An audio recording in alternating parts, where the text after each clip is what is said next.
Chapter 1. These are the words of the teacher, the son of David, king in Jerusalem. Futility of futilities, says the teacher. Futility of futilities. Everything is futile. What does a man gain from all his labor, at which he toils under the sun? Generations come and generations go, but the earth remains forever. The sun rises and the sun sets. It hurries back to where it rises. The wind blows southward, then turns northward. Round and round it swirls, ever returning on its course. All the rivers flow into the sea, yet the sea is never full. To the place from which the streams come, there again they flow. All things are wearisome, more than one can describe. The eye is not satisfied with seeing, nor the ear content with hearing. What has been will be again, and what has been done will be done again. There is nothing new under the sun. Is there a case where one can say, "Look, this is new"? It has already existed in the ages before us. There is no remembrance of those who came before, and those yet to come will not be remembered by those who follow after. With wisdom comes sorrow. I, the teacher, was king over Israel in Jerusalem, and I set my mind to seek and explore by wisdom all that is done under heaven. What a heavy burden God has laid upon the sons of men to occupy them. I have seen all the things that are done under the sun, and have found them all to be futile, a pursuit of the wind. What is crooked cannot be straightened, and what is lacking cannot be counted. I said to myself, "Behold, I have grown and increased in wisdom beyond all those before me who were over Jerusalem, and my mind has observed a wealth of wisdom and knowledge." So I set my mind to know wisdom and madness and folly. I learned that this too is a pursuit of the wind. For with much wisdom comes much sorrow, and as knowledge grows, grief increases. Chapter 2. The futility of pleasure. I said to myself, "Come now, I will test you with pleasure. Enjoy what is good." But it proved to be futile. I said of laughter, "It is folly," and of pleasure, "What does it accomplish?"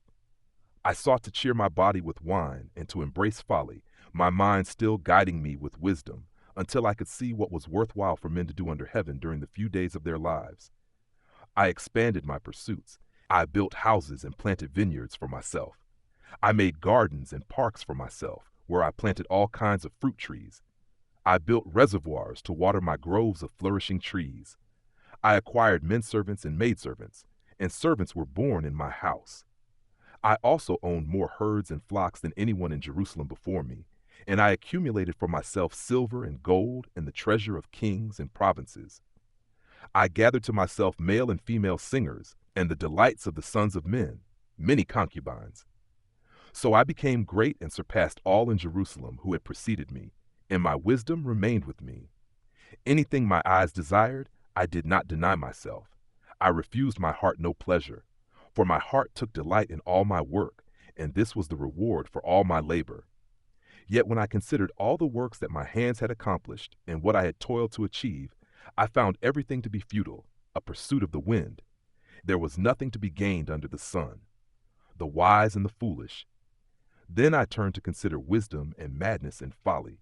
For what more can the king's successor do than what has already been accomplished? And I saw that wisdom exceeds folly, just as light exceeds darkness. The wise man has eyes in his head, but the fool walks in darkness.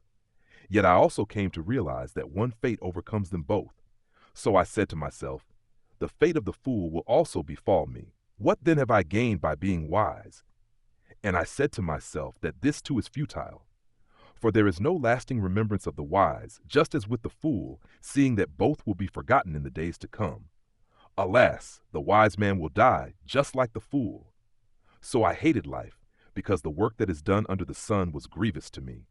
For everything is futile and a pursuit of the wind. The futility of work. I hated all for which I had toiled under the sun, because I must leave it to the man who comes after me. And who knows whether that man will be wise or foolish? Yet he will take over all the labor at which I have worked skillfully under the sun. This too is futile. So my heart began to despair over all the labor that I had done under the sun.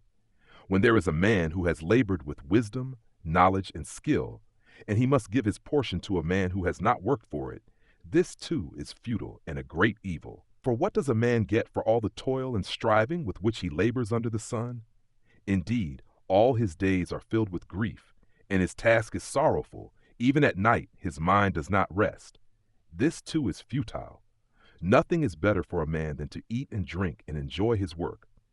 I have also seen that this is from the hand of God. For apart from him, who can eat and who can find enjoyment? To the man who is pleasing in his sight, he gives wisdom and knowledge and joy. But to the sinner he assigns the task of gathering and accumulating that which he will hand over to one who pleases God. This too is futile and a pursuit of the wind. Chapter 3. To everything there is a season. To everything there is a season, and a time for every purpose under heaven. A time to be born and a time to die. A time to plant and a time to uproot. A time to kill and a time to heal. A time to break down and a time to build. A time to weep and a time to laugh. A time to mourn and a time to dance. A time to cast away stones and a time to gather stones together. A time to embrace and a time to refrain from embracing. A time to search and a time to count as lost. A time to keep and a time to discard. A time to tear and a time to mend. A time to be silent and a time to speak. A time to love and a time to hate. A time for war and a time for peace. God's works remain forever. What does the worker gain from his toil? I have seen the burden that God has laid upon the sons of men to occupy them. He has made everything beautiful in its time. He has also set eternity in the hearts of men, yet they cannot fathom the work that God has done from beginning to end. I know that there is nothing better for them than to rejoice and do good while they live, and also that every man should eat and drink and find satisfaction in all his labor. This is the gift of God. I know that everything God does endures forever. Nothing can be added to it or taken from it. God does it so that they should fear him. What exists has already been, and what will be has already been, for God will call to account what has passed. From dust to dust. Furthermore, I saw under the sun that in the place of judgment there is wickedness, and in the place of righteousness there is wickedness. I said in my heart, God will judge the righteous and the wicked, since there is a time for every activity and every deed. I said to myself, as for the sons of men, God tests them so that they may see for themselves that they are but beasts. For the fates of both men and beasts are the same. As one dies, so dies the other. They all have the same breath. Man has no advantage over the animals, since everything is futile. All go to one place, all come from dust, and all return to dust. Who knows if the spirit of man rises upward and the spirit of the animal descends into the earth? I have seen that there is nothing better for a man than to enjoy his work, because that is his lot. For who can bring him to see what will come after him? Chapter 4. The evil of oppression. Again I looked, and I considered all the oppression taking place under the sun. I saw the tears of the oppressed, and they had no comforter. The power lay in the hands of their oppressors, and there was no comforter. So I admired the dead, who had already died, above the living, who are still alive. But better than both is he who has not yet existed, who has not seen the evil that is done under the sun. I saw that all labor and success spring from a man's envy of his neighbor. This too is futile and a pursuit of the wind. The fool folds his hands and consumes his own flesh. Better one handful with tranquility than 2 handfuls with toil and pursuit of the wind. Again I saw futility under the sun. There is a man all alone, without even a son or brother. And though there is no end to his labor, his eyes are still not content with his wealth. For whom do I toil and bereave my soul of enjoyment? This too is futile, a miserable task. 2 are better than 1, because they have a good return for their labor. For if one falls down, his companion can lift him up, but pity the one who falls without another to help him up. Again, if 2 lie down together, they will keep warm. But how can one keep warm alone? And though one may be overpowered, 2 can resist. Moreover, a cord of 3 strands is not quickly broken. The futility of power better is a poor but wise youth than an old but foolish king who no longer knows how to take a warning. For the youth has come from the prison to the kingship, though he was born poor in his own kingdom. I saw that all who lived and walked under the sun followed this second one, the youth who succeeded the king. There is no limit to all the people who were before them, yet the successor will not be celebrated by those who come even later. This too is futile and a pursuit of the wind. Chapter 5. Approaching God with awe. Guard your steps when you go to the house of God. Draw near to listen rather than to offer the sacrifice of fools who do not know that they do wrong. Do not be quick to speak, and do not be hasty in your heart to utter a word before God. After all, God is in heaven, and you are on earth. So let your words be few. As a dream comes through many cares, so the speech of a fool comes with many words. When you make a vow to God, do not delay in fulfilling it, because he takes no pleasure in fools. Fulfill your vow. It is better not to vow than to make a vow and not fulfill it. Do not let your mouth cause your flesh to sin, and do not tell the messenger that your vow was a mistake. Why should God be angry with your words and destroy the work of your hands? For as many dreams bring futility, so do many words. Therefore, fear God, the futility of wealth.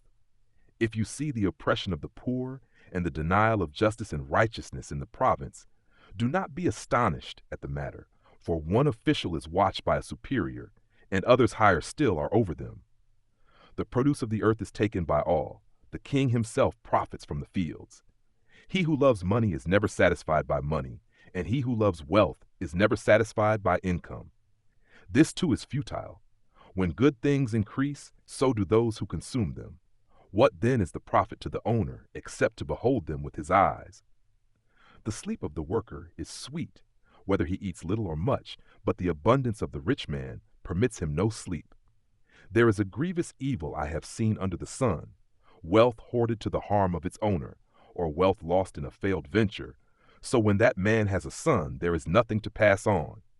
As a man came from his mother's womb, so he will depart again, naked as he arrived. He takes nothing for his labor to carry in his hands. This too is a grievous evil. Exactly as a man is born, so he will depart. What does he gain as he toils for the wind? Moreover, all his days he eats in darkness, with much sorrow, sickness, and anger.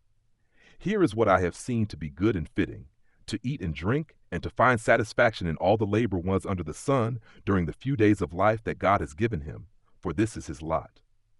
Furthermore, God has given riches and wealth to every man, and he has enabled him to enjoy them, to accept his lot, and to rejoice in his labor. This is a gift from God, for a man seldom considers the days of his life, because God keeps him occupied with the joy of his heart. Chapter 6. The futility of life. There is another evil I have seen under the sun, and it weighs heavily upon mankind.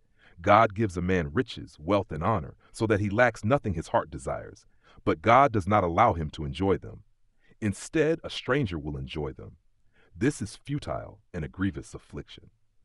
A man may father 100 children and live for many years, yet no matter how long he lives, if he is unsatisfied with his prosperity and does not even receive a proper burial, I say that a stillborn child is better off than he. For a stillborn child enters in futility and departs in darkness, and his name is shrouded in obscurity.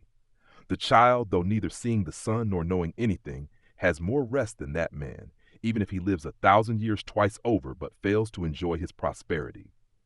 Do not all go to the same place? All a man's labor is for his mouth, yet his appetite is never satisfied.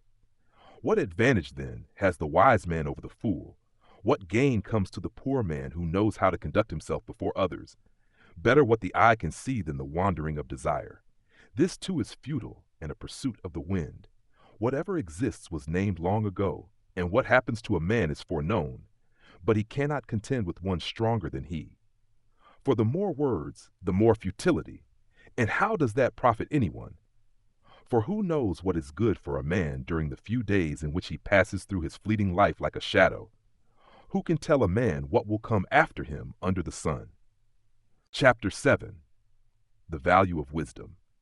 A good name is better than fine perfume, and one's day of death is better than his day of birth. It is better to enter a house of mourning than a house of feasting, since death is the end of every man, and the living should take this to heart. Sorrow is better than laughter, for a sad countenance is good for the heart. The heart of the wise is in the house of mourning, but the heart of fools is in the house of pleasure.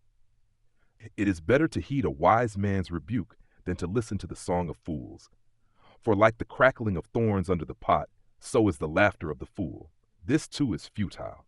Surely extortion turns a wise man into a fool, and a bribe corrupts the heart. The end of a matter is better than the beginning, and a patient spirit is better than a proud one. Do not be quickly provoked in your spirit, for anger settles in the lap of a fool. Do not say, "Why were the old days better than these?" For it is unwise of you to ask about this. Wisdom, like an inheritance, is good, and it benefits those who see the sun. For wisdom, like money, is a shelter, and the advantage of knowledge is that wisdom preserves the life of its owner. Consider the work of God. Who can straighten what he has bent? In the day of prosperity, be joyful, but in the day of adversity, consider this. God has made one of these along with the other, so that a man cannot discover anything that will come after him. The limits of human wisdom. In my futile life, I have seen both of these. A righteous man perishing in his righteousness, and a wicked man living long in his wickedness. Do not be overly righteous, and do not make yourself too wise. Why should you destroy yourself? Do not be excessively wicked, and do not be a fool. Why should you die before your time? It is good to grasp the one and not let the other slip from your hand. For he who fears God will follow both warnings. Wisdom makes the wise man stronger than 10 rulers in a city. Surely there is no righteous man on earth who does good and never sins. Do not pay attention to every word that is spoken, or you may hear your servant cursing you. For you know in your heart that many times you yourself have cursed others.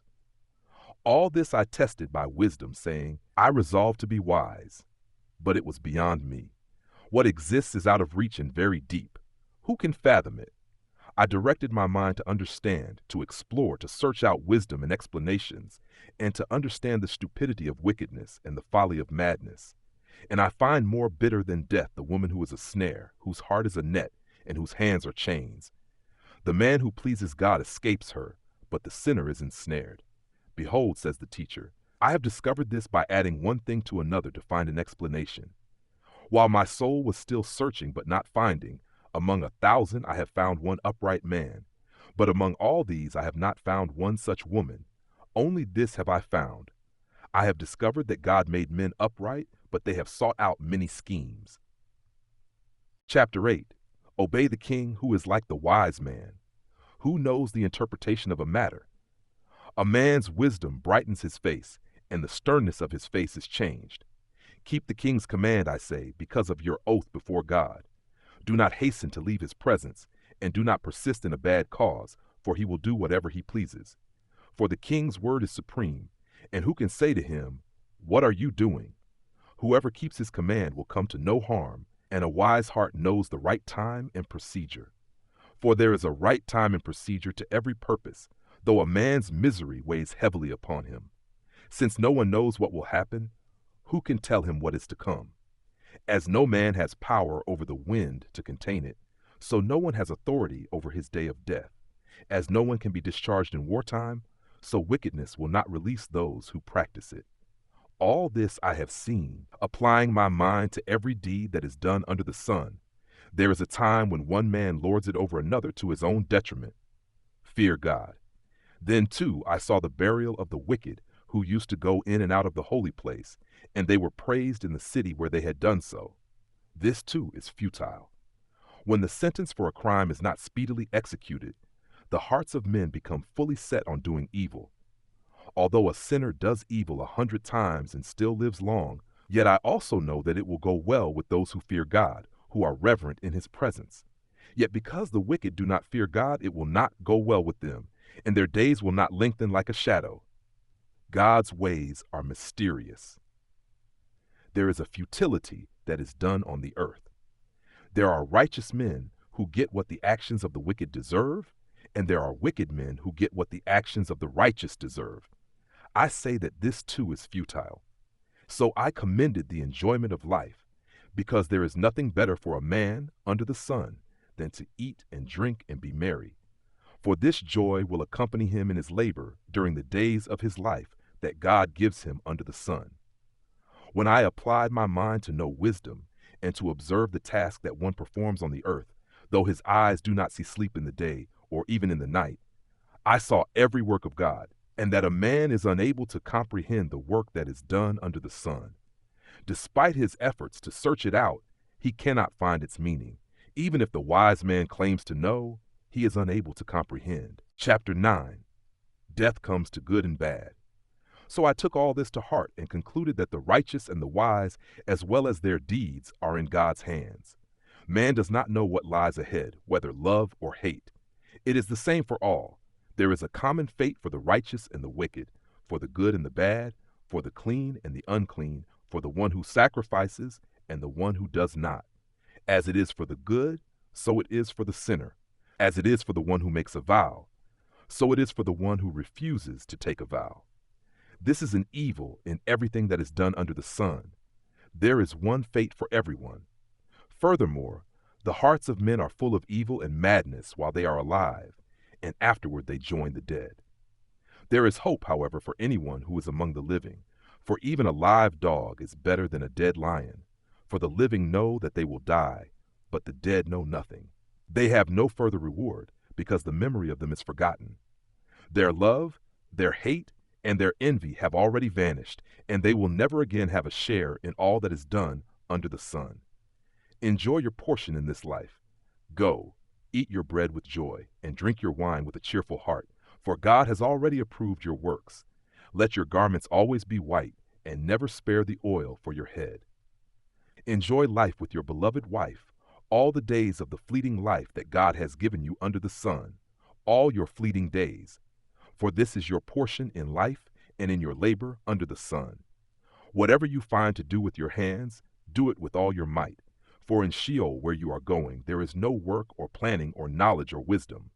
I saw something else under the sun. The race is not to the swift, nor the battle to the strong.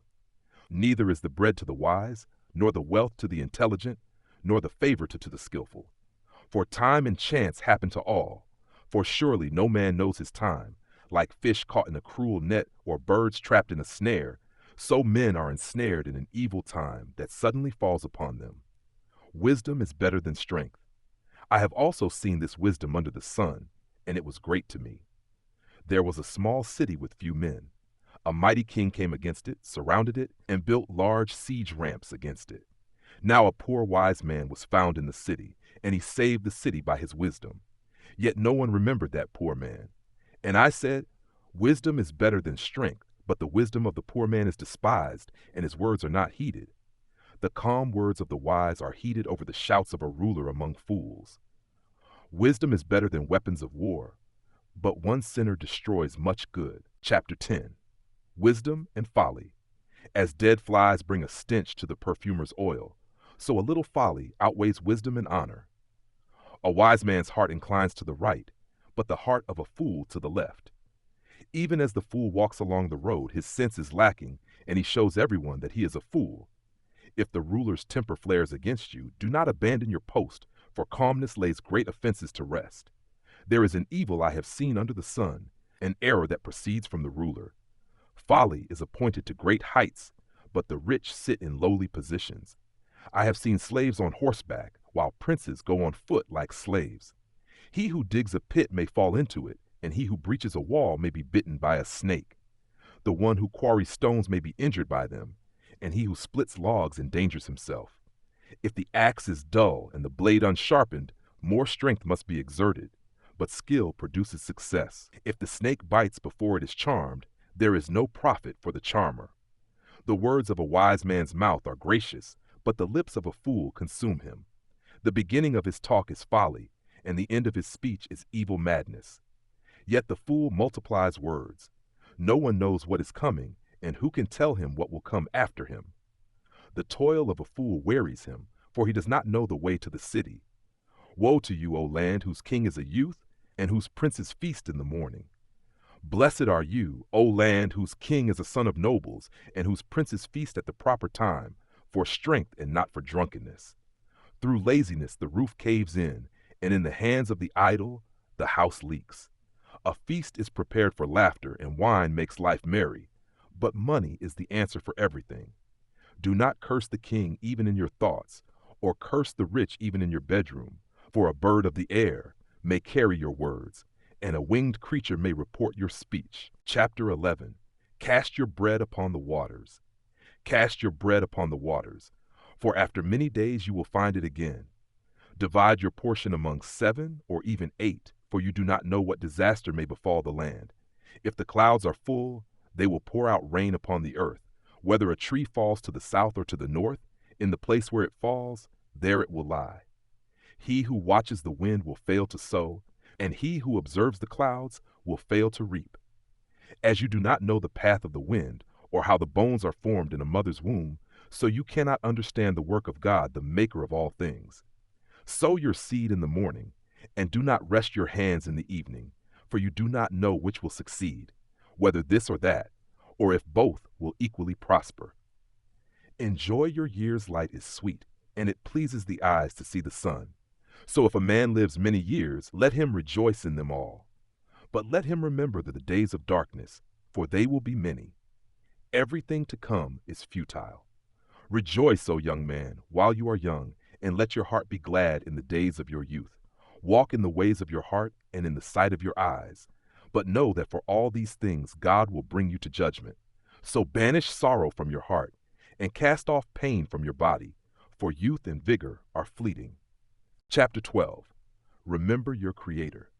Remember your Creator in the days of your youth, before the days of adversity come, and the years approach, of which you will say, I find no pleasure in them, before the light of the sun, moon, and stars is darkened, and the clouds return after the rain, on the day the keepers of the house tremble, and the strong men stoop, when those grinding cease, because they are few, and those watching through windows see dimly, when the doors to the street are shut, and the sound of the mill fades away, when one rises at the sound of a bird, and all the daughters of song grow faint, when men fear the heights and dangers of the road, when the almond tree blossoms, the grasshopper loses its spring, and the caperberry shrivels, for then man goes to his eternal home, and mourners walk the streets. Remember him before the silver cord is snapped, and the golden bowl is crushed, before the pitcher is shattered at the spring, and the wheel is broken at the well, before the dust returns to the ground from which it came, and the spirit returns to God who gave it. Futility of futilities, says the teacher. Everything is futile, the whole duty of man. Not only was the teacher wise, but he also taught the people knowledge. He pondered, searched out, and arranged many proverbs. The teacher searched to find delightful sayings and to record accurate words of truth. The words of the wise are like goads, and the anthologies of the masters are like firmly embedded nails driven by a single shepherd. And by these, my son, be further warned. There is no end to the making of many books, and much study wearies the body. When all has been heard, the conclusion of the matter is this: fear God and keep his commandments, because this is the whole duty of man. For God will bring every deed into judgment, along with every hidden thing, whether good or evil.